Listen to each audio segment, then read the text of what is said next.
भाजप हा कोणाला गुळाच्या गोळीने मारतोय, कोणाला बंदुकीच्या गोळीने मारतोय, त्याच्यामुळं त्याला रोखायसाठी सगळ्यांनी एकत्र आलं पाहिजे. पण मला त्याच्यापेक्षा जास्त होरपळ ही मतदार राजाची दिसते. अशी गोष्ट आहे की शर्ट बदलल्यासारखे पक्ष बदलले आणि ते बदलताना इतकी बेमानी, विचाराची बेमानी, मतदाराची बेमानी आणि स्वतःची सुद्धा बेमानी, ही बेमानी थांबली पाहिजे.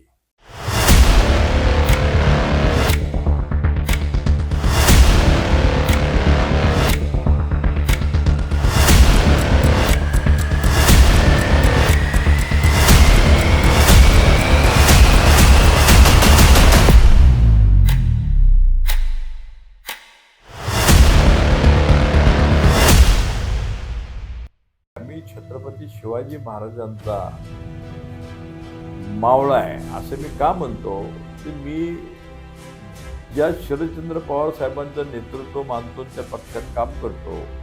हा पक्ष असा आहे की त्याला नेता, नीती आणि नीतिमत्ता आहे. ते कसं, तर पवार साहेब हे थेट हजरत मोहम्मद पैगंबरांचे, शिवशाहू फुले आंबेडकरांचे वैचारिक वारस आहेत.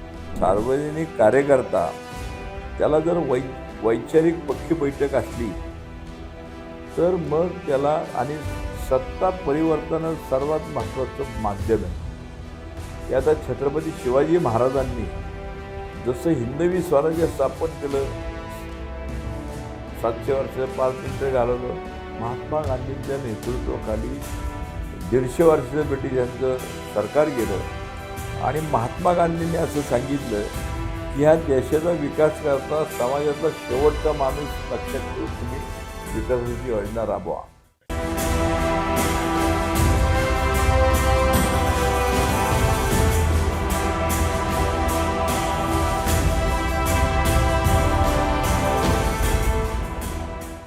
धुळपाटीच्या चावडीवरती आपल्या सगळ्यांचं मनापासून स्वागत.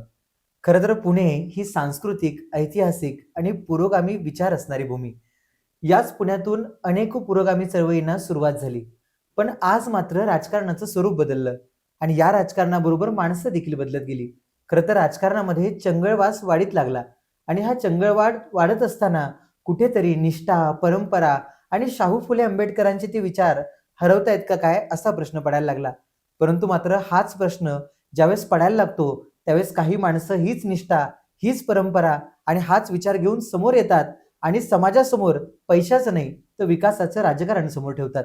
आज आपल्या धुळपाटीच्या चावडीवरती असंच एक व्यक्तिमत्व आहे ज्यांनी फक्त शिवशाहू फुले आंबेडकरांचे विचार ऐकले वाचले नाहीत तर ते वर्षानुवर्ष जगलेत.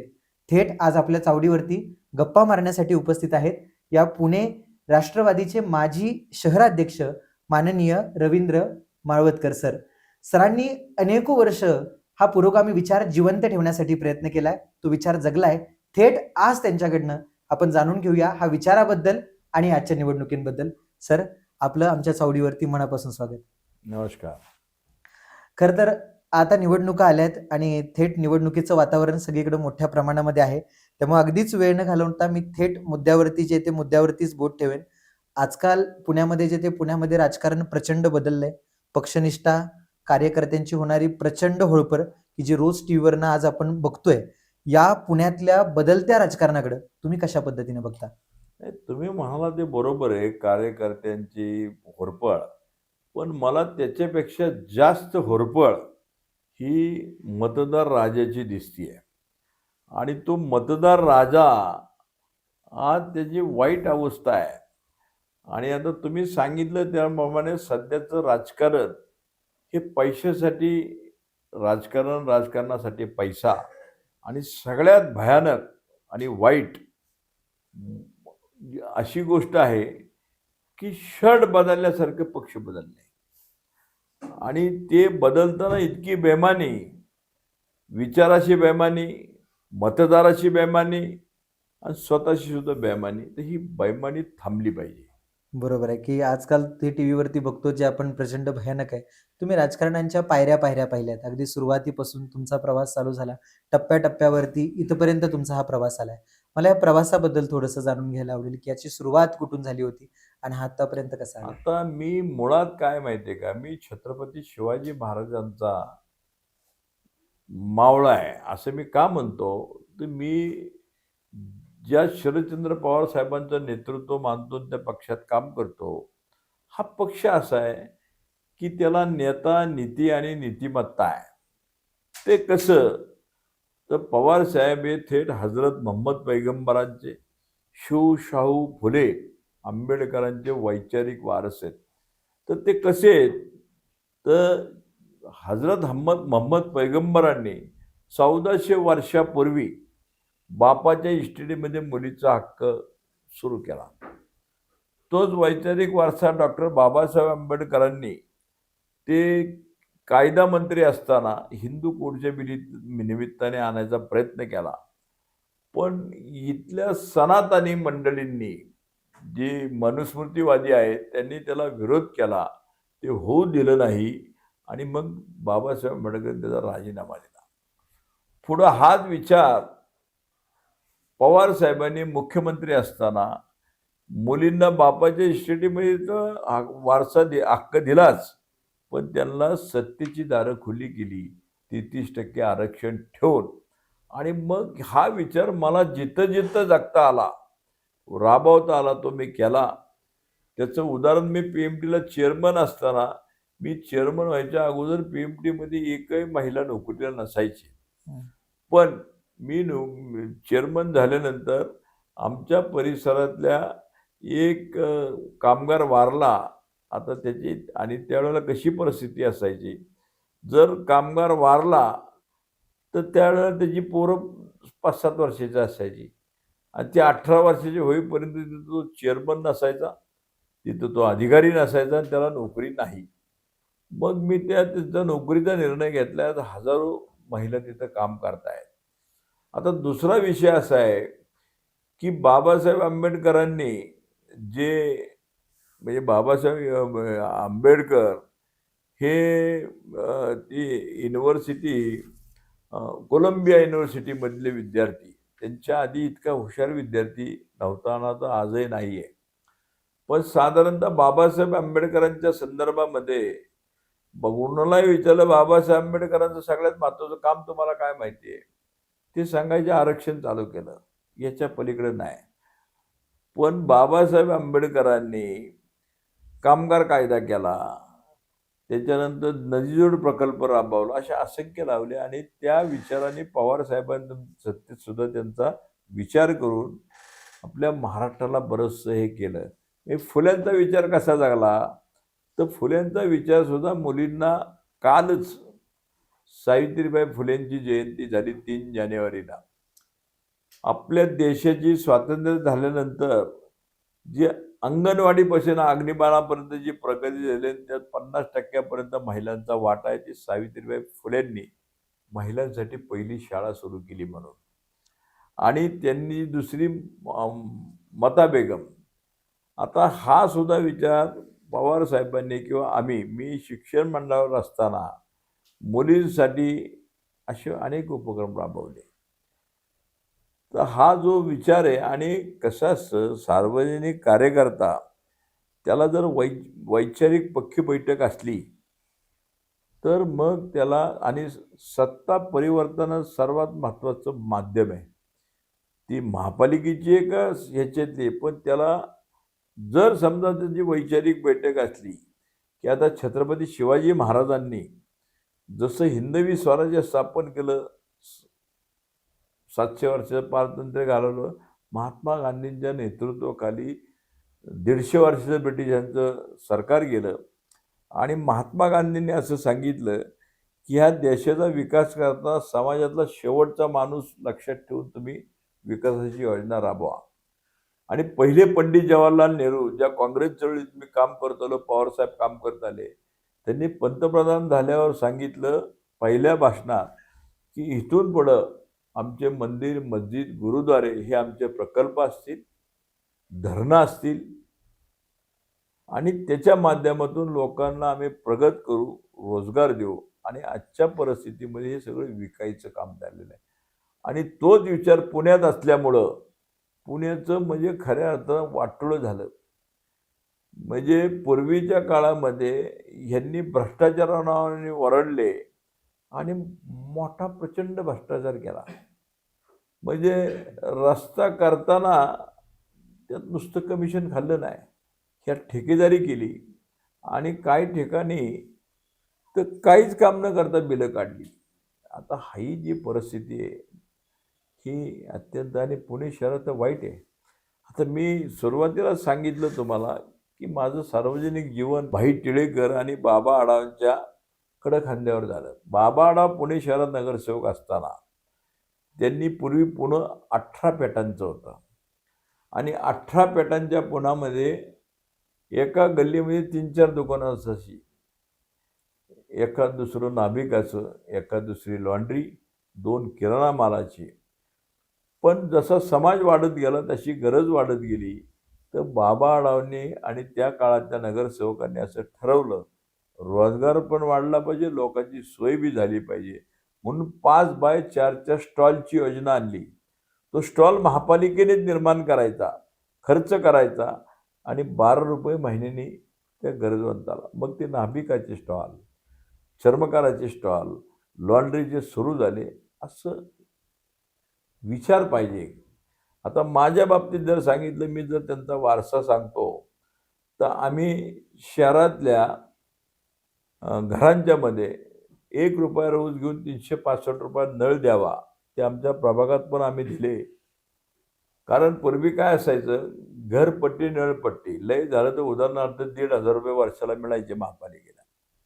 आम्ही रत्नाकर कुलकर्णी म्हणून कमिशनर होते, त्यांना मी जाऊन समजून सांगितलं, साहेब असं आहे, आम्ही ज्या वाड्यात राहतो त्या वाड्यात 12, 15, 20 बिराडा असतो.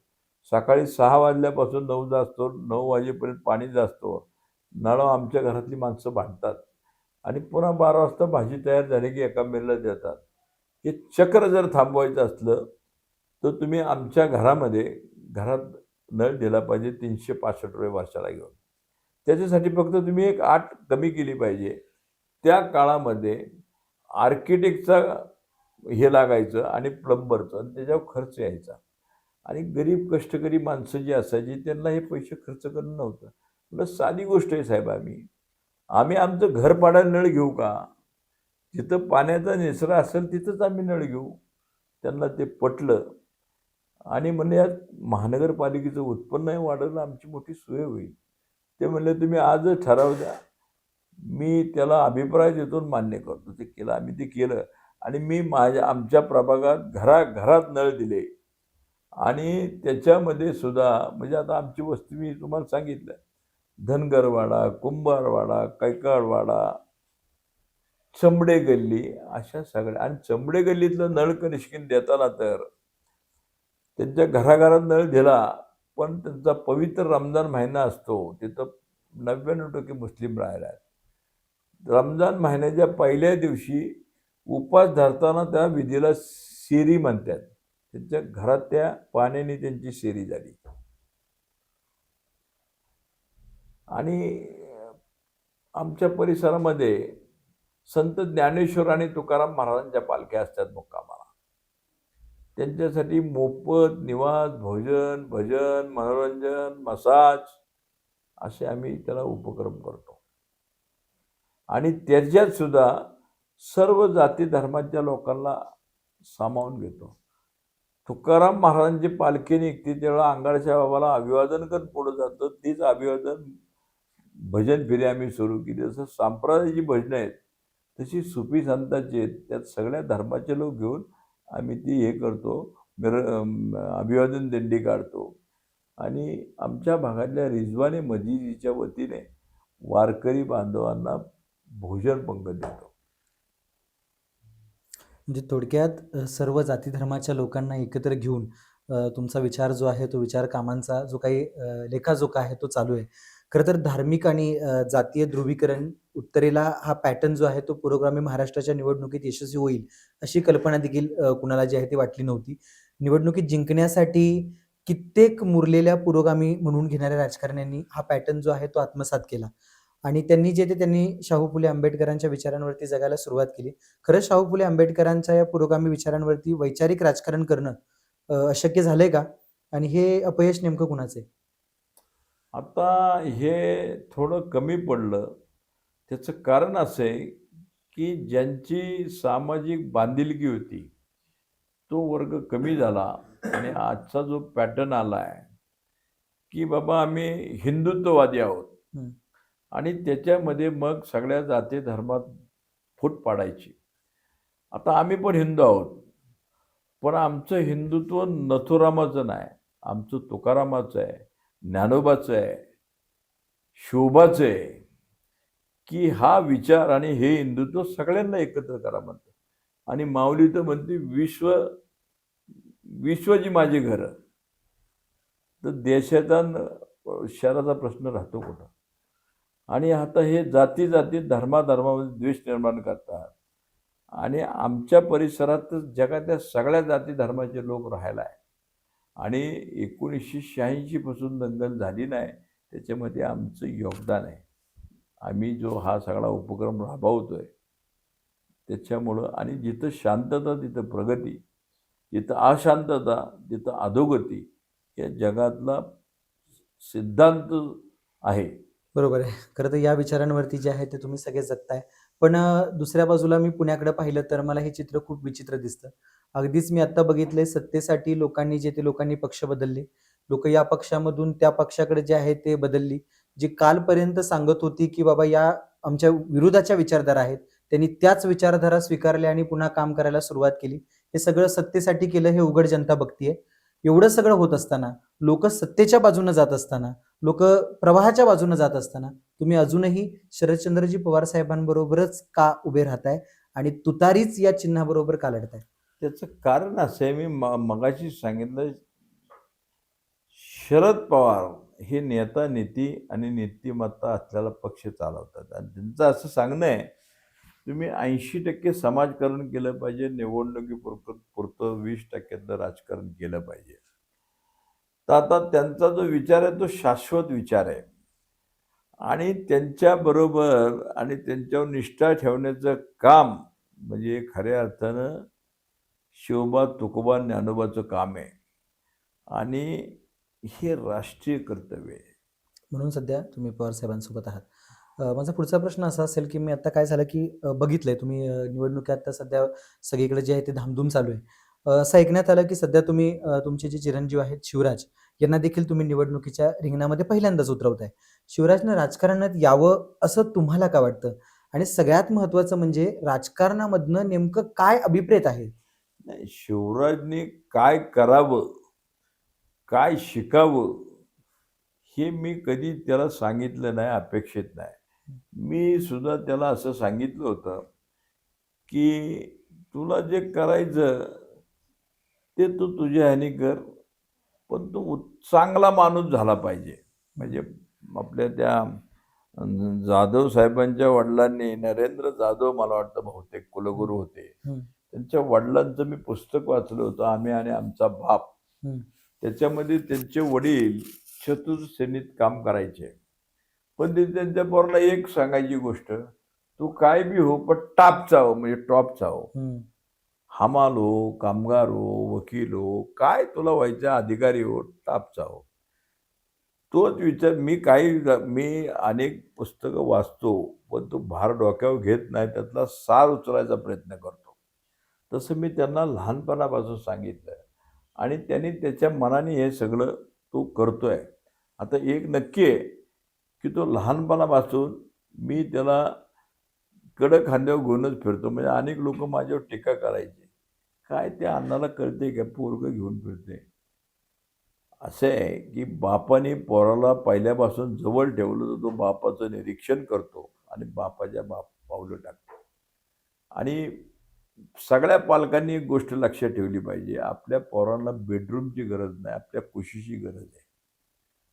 आणि त्या पद्धतीने आम्ही त्याला वाढवलं आणि त्याला साधारणतः आपल्याकडं अंघोळ करताना देवाची नावं घ्यायची सवय आहे.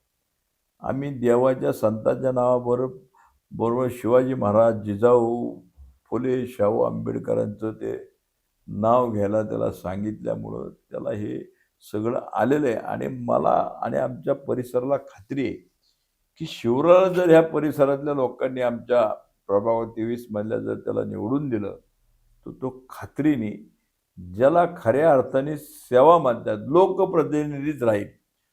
लोकप्रतिनिधी म्हणजे कसा तो लोकांच्यात असला पाहिजे आणि तसा जगला पाहिजे. मी महानगरपालिकेत लोकप्रतिनिधी आहे. महानगरपालिकेची आरोग्य सुविधा आहे ती नगरसेवकांना 100% बिल माफ असतं.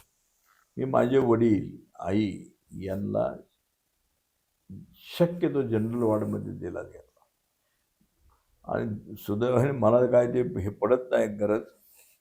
तर माझं म्हणणं असं आहे की जनरल वॉर्डमध्ये जर लोक बरे होतात तर लोकप्रतिनिधी कसा मरल, त्याला इलाज होईल ना. महानगरपालिकेच्या कर्मचाऱ्यांना योग्य इलाज होतो, तो अधिकारी कसा मरल, त्याला कशाला स्पेशल पाहिजे. म्हणजे महानगरपालिकेला सार्वजनिक पैसे सुद्धा उधळपट्टी होता कामा नये. अशा त्याच्यावरती संस्कार झालेले आहेत. तो ते करीन. फक्त त्याच्यात माझ्यात आणि त्याच्यात एवढा फरक राहील, त्याला सध्याच्या परिस्थितीतलं जे आर्थिक गणित आहे आणि आर्थिकचं जे महत्त्व आहे ते त्याला माझ्यापेक्षा त्याला कळलंय. मी तसा अल्पसंतोषी माणूस आहे, पण त्याला आता त्याची गरज नाही. आता या निवडणुकीत सुद्धा मी केवळ निवडणूक नाही चळवळ करतो. काय करतोय तर ही कमीत कमी पैशात कशी लढवता येईल. 1 रुपया आम्ही कोणाला वाटणार नाही, आमच्याकडे नाहीच आहे मुळात. मी 450 मुलं कामाला लावली, पैसे नाही. मी हजारो पथारीवाल्यांचं पुनर्वसन केलं. मी ठेकेदारी करत नाही. माझ्याकडे पैसे कसे आणि पूर्ण वेळ मी काम करतो, तर मग जर पैसे येणार कसे. त्यामुळे मला लाज न वाटता माझा सन्मान असल्यासारखं मी सांगतो की बाबा आमच्याकडं पैसे नाही, तुझं काम काय पण सांग. आता काय पण सांग म्हणताना आता खरं पाहिलं तर शिवराजने मागच्या 3 महिन्यापूर्वी एक महाआरोग्य शिबिर घेतलं. ते वेगवेगळ्या ट्रस्ट आणि संस्थांच्या मदतीने केलं. तर त्याच्यामध्ये ज्या लोकांना इलाज झाला, तपासण्या झाल्या, ते सुमारे 1,500 लोकांचं ते झालं. 25 ते 27 लाख रुपये खर्च आला असता. ते संस्थांच्याकडून ट्रस्टच्या हॉस्पिटलकडून आपण मोफत केलं आणि ही असली कामं आम्ही करतो. म्हणजे आणि तो त्याला सांगितलंय की भाऊ कसं आहे माहिती आहे का, तू कुणालाही तुकड्याचा वारसदार करू नको. त्याला त्याच्या म्हणजे त्याला आहे ना माशी देऊ नको, माशीचं जाळं दे, धरण जन्मभर खा. बरोबर आहे. खरं तर आता तुम्ही शिवराजचा उल्लेख निघालात म्हणून मी सहज अजून एक पुढे जाऊन तुम्हाला एक प्रश्न करेन की तुम्ही सुरुवातीपासून शरदचंद्रजी पवार साहेबांबरोबर राहिलात. खरं तर आत्ताच तुम्ही म्हणलात की शाहू फुले आंबेडकरांचं एक मूर्तिमंत रूप म्हणून आपण पवार साहेबांकडे पाहू शकतो. तुम्हाला त्यांचा जवळून वारसा मिळाला, तुम्ही तो तुमच्यामध्ये आत्मसात केला, तुम्ही जगलात. तर तो वारसा आता पुढच्या पिढीकडे देताना तुम्हाला नेमकं जे आहे ते नेमकं कसं वाटतंय आणि तुमच्यामध्ये पण तो वारसा कसा झिरपला? नाही आता काय, हे पवार साहेबांचं सार्वजनिक वारसा आहेच, पण माझे आजोबा मल्हारराव माळवदकर यांचं या पुणे शहरात फार मोठं धान्याचं दुकान होतं. म्हणजे त्यांना त्या काळात घोडागाडीने माणूस फिरवायला होता, पण काय याच्यामुळं ते गेलं. आमच्या वडिलांनी घोडागाडीत फिरल्याला चांदीच्या ताटात जेवलं. आम्ही मूळची जेजुरीचे आहोत. तिथल्या आमच्याकडं सुपे परगण्याची महसुली पाटीलकी आहे. त्याच्यामुळं मला एकदा श्रीमंत कोकाटेंनी फोन केला की तुमचं अभिनंदन. म्हणलं कशाबद्दल. म्हणजे तो भीमा कोरेगावचा स्तंभ कोणी उभा केलाय. मला माहीत नाही. मी चेअरमन असताना आंबेडकरी वस्तीतून तिथून गाड्या BMT पाठवायची व्यवस्था केली. ते म्हणले ते माळवदकर. म्हणलं ते माळवदकर तिकडचे असतील. नाही म्हणले तुम्ही जेजुरीचे ना. म्हणलं जेजुरी. तुम्ही पाटील आहे पण पोलीस पाटील नाही, तुम्ही महसुली पाटील आहे, तुम सुपे वर्गण्याचे आणि तो त्याच्यामुळं आहे. म्हणजे आता कसं आहे, माझे आजोबा मोठे व्यापारी होते, त्यांचे वडील आजोबा कोणीतरी पाटील होते आणि मी जर लोकशाहीत काम करतो आणि मी जर कर्त्याची पाटीलकी मानतो तर तो वारसा मी पुन्हा पुन्हा उल्लेख करायचं काही कारण नाही.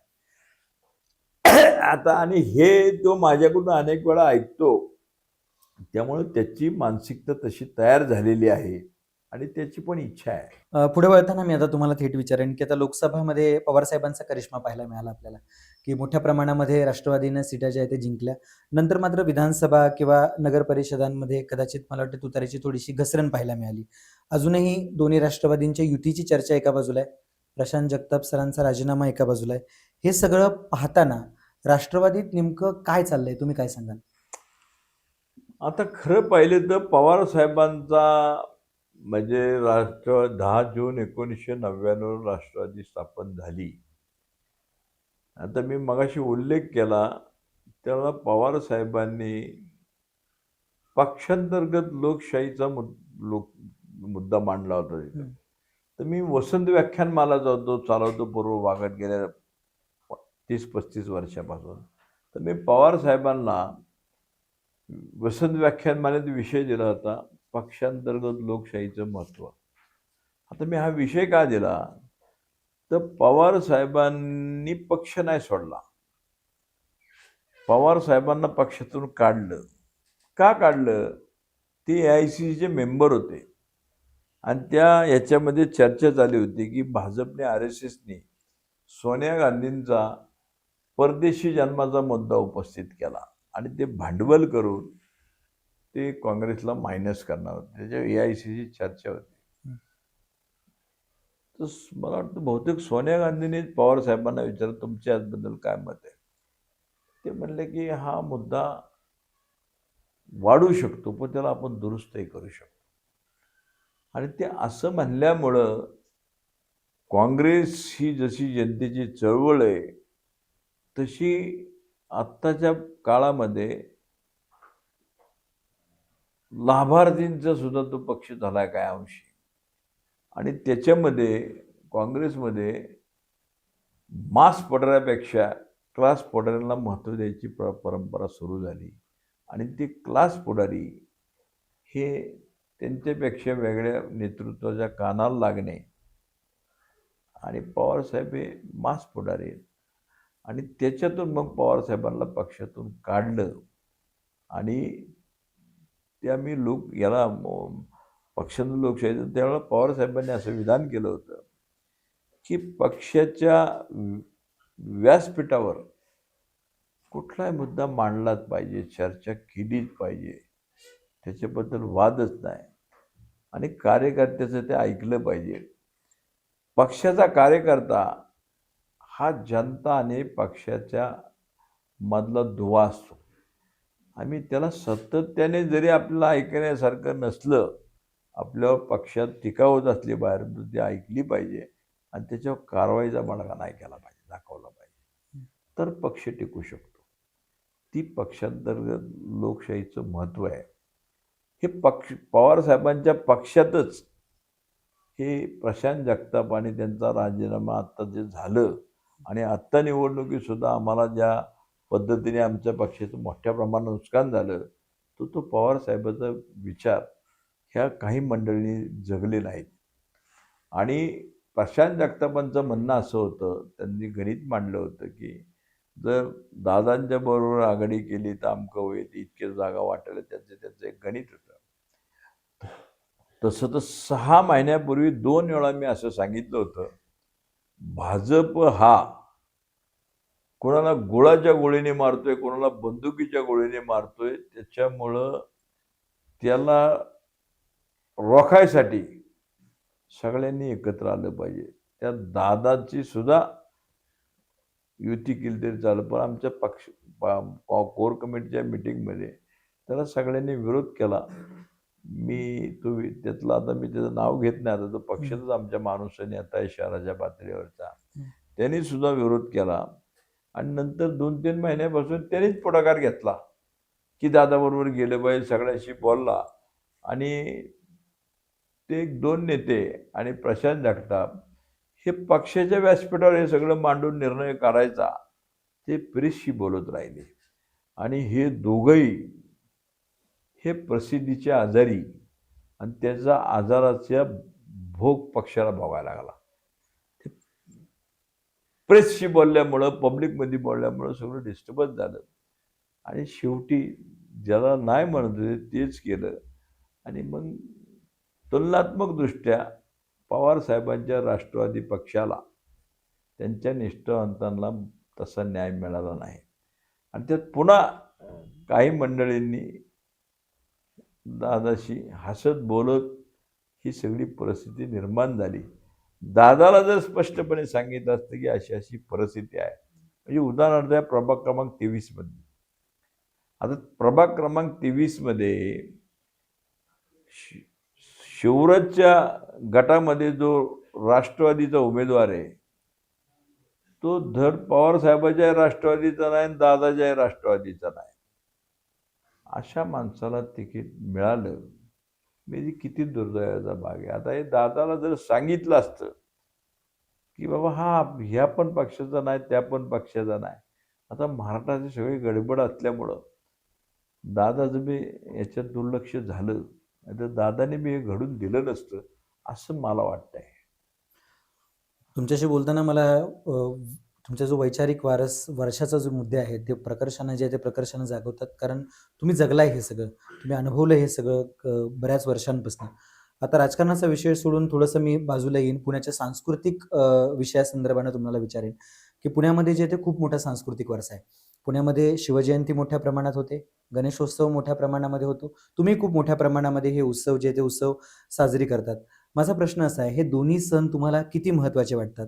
आणि खरं तर हे जे सण उत्सवाचं आता बदलतं स्वरूप आहे, त्या बदलत्या स्वरूपाकडे तुम्ही कसं पाहताय? आता मूळ माझी जी सार्वजनिक जीवनात ओळख येते सार्वजनिक गणपती मंडळाचा कार्यकर्ता म्हणून, आणि शिवजयंतीच्या माध्यमातून सुद्धा समाज प्रबोधन करतो, गणेशोत्सवाच्या माध्यमातून पण करतो. आता सुद्धा ग्रामीण भागामध्ये झेडपीच्या इलेक्शनला गण म्हणलं जातं. गण गण म्हणजे समाज आणि पती म्हणजे त्याचा प्रमुख. तर आजच्या काळातले गणपती हे मी आणि आमचे सहकारी असे मानतो की आजच्या काळातले गणपती ही पवारसाहेब आहेत, नरेंद्र दाभोळकर आहेत, बाबासाहेब आंबेडकर आहेत आणि अण्णाभाऊ साठे आहेत. मी अशासाठी सांगतो की डॉक्टर बाबासाहेब आंबेडकरांच्या जीवनावर आम्ही सर्वजण प्रतिपालक डॉक्टर बाबासाहेब आंबेडकर असा देखावा दाखवला. आंबेडकरी चळवळीच्या लोकांचे माझे जिव्हाळ्याचे संबंध आहेत. मी 6 महिन्यापासून आधी चर्चेला सुरुवात केली की मी यांना बाबासाहेब आंबेडकरचा देखावा गणेशोत्सवात दाखवतो. त्यांनी मला असं सांगितलं, अण्णा तुम्ही कधीही वादात नाही, बाबासाहेबांनी ब्रह्म गणेश नाकारले. तर मी मनात विचार करतोय मलाही माहिती आहे, पण तरी सुद्धा तुम्ही दाखवताय. तर माझं त्याच्यात असं उत्तर होतं, जर वादच निर्माण झाला असता तर बाबासाहेबांनी हे नाकारलं, गणेश ब्रह्म 22 प्रतिज्ञा दिल्या हे बरोबर आहे, पण बाबासाहेबांनी जो राष्ट्रग्रंथ निर्माण केला भारतीय राज्यघटना, त्याच्यामध्ये प्रत्येकाला अधिकार दिला, तुला कसं जगायचं, कुठला धर्म पद्धती, आणि त्या अधिकारात मी गणपतीमध्ये बाबासाहेबांचा देखावा दाखवतोय आणि वेगळे बाबासाहेबांचा दाखवतोय. मी बाबासाहेबांच्या जयंतीचा पहिला कार्यक्रम सदाशिव पेठेमध्ये भरतनाट्य मंदिराच्या परिसरात घेतला. त्याच्या संयोजनामध्ये एखाद दुसरा आंबेडकरी चळवळीचा, नाही ते बहुसंख्ये माझे नातेवाईक मराठा समाजाचे लोक होते. आणि ते मग एकदा बाबासाहेब ऐकले होते, हे एकदम हे झाले की त्यांना वाटलं अरे आपण ऐकतो समजतोय तो बाबासाहेब तसे नाहीत, बाबासाहेब असे आहेत. मी अण्णाभाऊ साठे जे 1.5 दिवस शाळेत गेले आणि 7 समुद्रापलीकडे रशियात शिवाजी महाराज नेले, त्यांच्या जीवनावर मी देखावा दाखवला, निळ्या आकाशावरील लाल तारा. मी प्रतापराव गोडसेंनी गणपती चळवळ केली, मी त्यांच्या आयुष्यातली सारी जीवनाची 50 वर्ष दाखवली देखाव्यातून. पवार साहेबांच्या आयुष्यातली 50 वर्ष आणि अंधश्रद्धा निर्मूलन समितीचे संस्थापक कायदा आणणारे नरेंद्र दाभोळकरांच्या जीवनावर सुद्धा मी देखावा गणपतीत दाखवला. कारण गणेश उत्सव हे मूळ प्रबोधनाचं आणि परिवर्तनाचं सगळ्यात मोठं साधन आहे. तुमच्याशी बोलल्यानंतर आता मला क्षणाक्षणाला जाणवतंय की तुम्ही जी निवडणूक लढताय ती निवडणूक लढताय का नेमकी चळवळ उभी करताय? प्रचलित कायद्याप्रमाणे आम्ही निवडणूक लढतोय, त्या प्रचलित कायद्याप्रमाणे सगळ्यात त्या पूर्तता करणार. पण मी चळवळीतला पण कार्यकर्ता आहे आणि रचनात्मक पण आहे.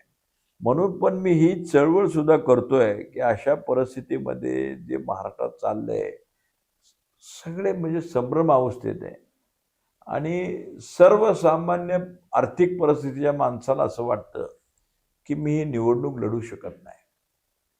आणि लोकांना सुद्धा ही काही मंडळी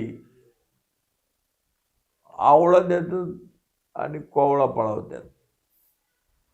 तर त्यांच्यात पण एक आत्मविश्वास निर्माण करण्यासाठी आणि ज्यांना ह्याचा बदल पाहिजे, पण त्यांना असं वाटतं आपण काय करू शकतो, त्यांना मी ह्या संघटित करून या निवडणुकीच्या मागं उभं करून ही चळवळ पुढे नेऊन एक जो शिवविचार आहे, गांधींचा विचार आहे, तो यशस्वी करण्याचा प्रयत्न करतो. एका अर्थाने मी ही चळवळ म्हणून सुद्धा करतोय. ती निवडणूक खरं तर तुम्ही चळवळ म्हणून त्याच्याकडे पाहताय. मी आता या निवडणुकीच्या संदर्भानं तुमच्या प्रभागाकडे येईल. तुमच्या प्रभागाचा विचार केला तर या प्रभागाची जातीय समीकरणं ही खूप विशेष गाजलेली आहेत. इथं सगळ्या जाती धर्माचे लोक जे आहेत ते लोक राहतात. पण मला वाटतं तुमचा प्रभाग सामाजिक सलोख्याचं एक फार मोठं उदाहरण आहे. इथली एकता, इथली मानवता. आम्हाला काय सांगाल या प्रभागाबद्दल? आता कसं आहे, मी मगाशी सांगितलं त्याप्रमाणे जगातल्या सगळ्या जाती धर्माची लोक इथं राहायला आहेत. 18 पगड जातीची लोक राहायला आहेत. सध्या महाराष्ट्रामध्ये मागच्या 4 महिन्यापूर्वी मराठा आणि ओबीसी आरक्षणाच्या बद्दल प्रचंड पेट घेतला होता, म्हणजे बहिष्कार टाकणं अमकं तमकं. तर त्याच्यावर सुद्धा मी चळवळ म्हणतो म्हणून सांगतो तुम्हाला. मी 18 पगड जातीचे सगळे मुद्दाम जातीचे निवडून माणसं बोलवली आणि त्यांच्याशी हा विषय सांगितला की आरक्षण सरकार कायद्याप्रमाणे करेल ते करेल, पण किमान आपल्यात मतभेद होणार नाही म्हणून 18 पगड जाती, सर्व जाती समभाव मी केला आणि त्याच्यासाठी एक संकल्प रॅली काढली. महात्मा फुले मंडईतून महात्मा फुलेंच्या पुतळ्याला हार घातला आणि संकल्प रॅली. संकल्प काय की आम्ही आता काय कायदे निर्णय होईल सरकारकडे आरक्षणाचा, ओबीसीचा, अमकं तमकं काय असेल ते, पण आम्ही आपसात भांडणार नाही, दुरावा करणार नाही. संकल्प रॅली, महात्मा फुले मंडई, महात्मा फुल्यांचा पुतळा, टिळक पुतळा ते लाल महाल, आणि लाल महालामध्ये संकल्प सभा केली की आम्ही वाद घालणार नाही, आमच्यात मनभेद करणार नाही, मतभेद सुद्धा न करण्याचा करून.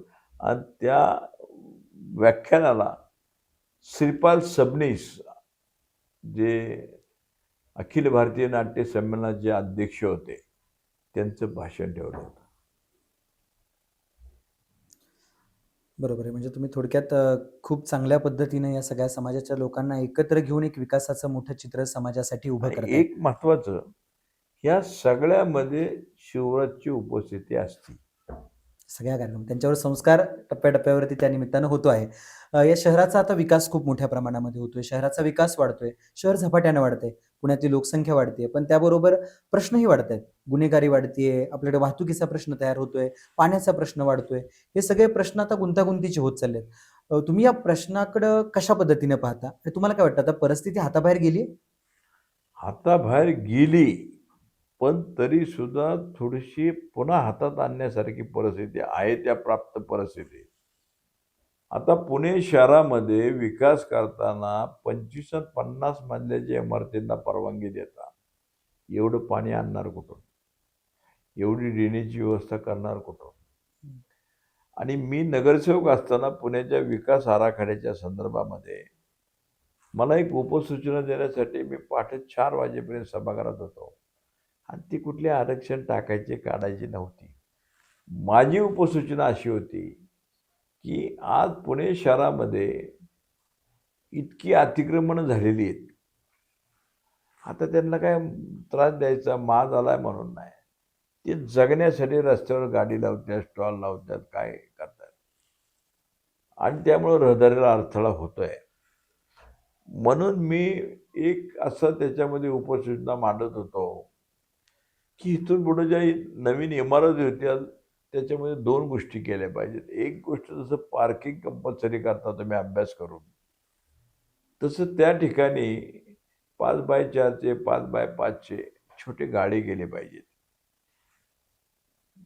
ते मोफत FSI दिला पाहिजे त्यांना, तो बिल्डरला. त्यातले 80% गाडे महापालिकेने ताब्यात घ्यावेत आणि रस्त्यावरच्या लोकांना त्या भागात पुनर्वसन करावं आणि 20% त्या बिल्डरला असून द्यावं. मग त्याला काय करायचं तो करेल, त्याची तडजोड करेल. आणि त्याच्यापेक्षाही महत्वाचा मुद्दा असा आहे की आता आपण बिबट्याचं वाचतोय आणि आपण अशी ओरड करतोय की बिबट्या मानवी वस्तीत आला. तसं नाही झालं. माणसं बिबट्याच्या वस्तीत गेलीत आणि त्याच्यामुळं त्याला ऊसाची शेती म्हणजे जंगल वाटते. त्याचं कारण काय आहे? त्याचं कारण असं आहे की माणसांनी पाळीव प्राणी सुद्धा वस्तीत ठेवले नाहीत.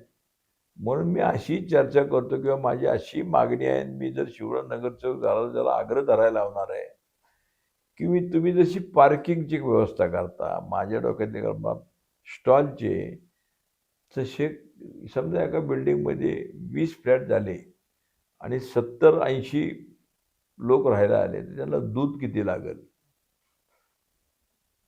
तर ते तुमचं ड्रेनेज तुमचं म्हणून जरा तुम्ही ते करा ना, त्याला तांत्रिक काही गोष्टी. काही गाई म्हशी सुद्धा पाळल्या पाहिजे तर ताजं दूध मिळण्यासाठी. कारण पूर्वी हे सगळे आपल्याला समाजाचा भाग होता ना. बरोबर. ताजं दूध मिळत होतं नैसर्गिक. आता प्लॅस्टिकचं दूध मिळते. तुम्हाला करायचं आहे मग विकास म्हणजे तुमचं काय? माणसं मारायचा. आता पुणे शहराची हवा इतकी दूषित झालेली. मी 92 साली निवडून आल्यानंतर नानापेठेमध्ये आमच्या इथे जी झाडं लावली त्याची कोणाची 40-50 फूट उंचीची आहे आणि अशी गर्द सावली आहे. आणि तिथं जी भाजी मंडई असते वस्ती, त्यांना पूर्ण सावली असते. तसं तुम्ही कंपल्शन केलं पाहिजे ना. इमारत बांधली किंवा झाडं लावली पाहिजेत आणि जी पूर्वी हिरवं पुणं होतं ते केलं पाहिजे. बरोबर आहे. हिरवं पुणं करण्यासाठी आपण प्रयत्न केला पाहिजे. आपण अगदी मुलाखतीच्या उत्तरार्धात आहोत. मला एक थोडक्यात जाणून घ्यायला हेही आवडेल की एवढ्या वर्षामध्ये तुम्ही जनतेसाठी काय काय कामं केलीत किंवा कशा पद्धतीने हा प्रवास राहिला? आता बघा, म्हणजे अनेक गोष्टी मी पहिल्यांदा केल्यात महापालिकेत. मी घराघरात येणाऱ्या योजना, पुष्पक, सिंहगडावर यशवंती बस आणि रोजगार लोकांना. म्हणजे मी अशी मांडणी केली महापालिकेत की बाबा लोकांना चालण्याचा अधिकार आहे, तसंच जगण्याचा अधिकार आहे, पोट भरण्याचा अधिकार आहे. आणि पथारीवाल्यांना असं सांगितलं तुम्हाला जसा पोट भरायचा अधिकार आहे तसं ते चालण्याचा पण अधिकार आहे. असा जर संवाद घडवला प्रत्येक ठिकाणी तर चांगलं उत्तम काम होतं. म्हणजे सिमेंटचा पहिला रस्ता पुण्यातला मी केला. तो का केला?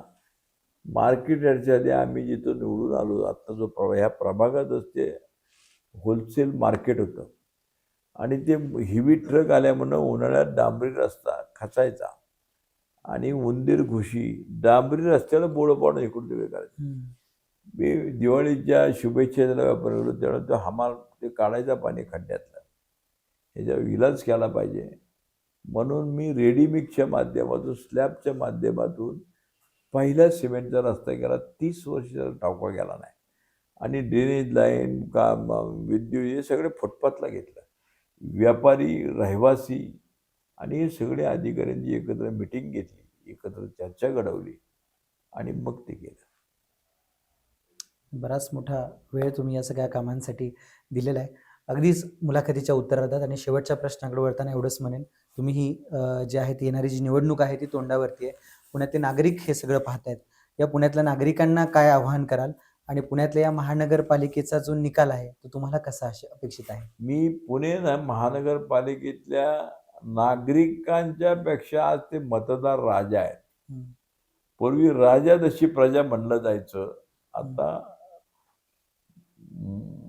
म्हणजे राजा तशी प्रजा, आता प्रजा तसा राजा निवडून येतोय का हे सुद्धा चिंतन केलं पाहिजे मनाशी.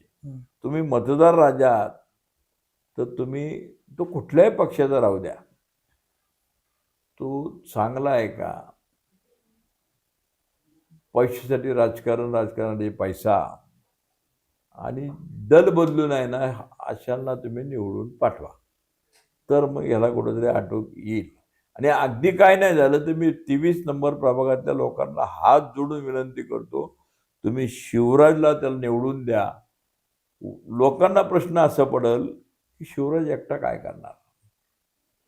त्याचं उत्तर अत्रेंनी दिलं होतं, प्रल्हाद केशव अत्रेंनी. 100 म्हशीच्या गोठात एक खाल्या पुरा असतो. बरोबर आहे. खूप चांगल्या पद्धतीनं खरं तर गेले 1 तास आपण ही चर्चा केली. फार कमी लोकं आहेत की जी आजही निष्ठा आणि विचार घेऊन चालतात.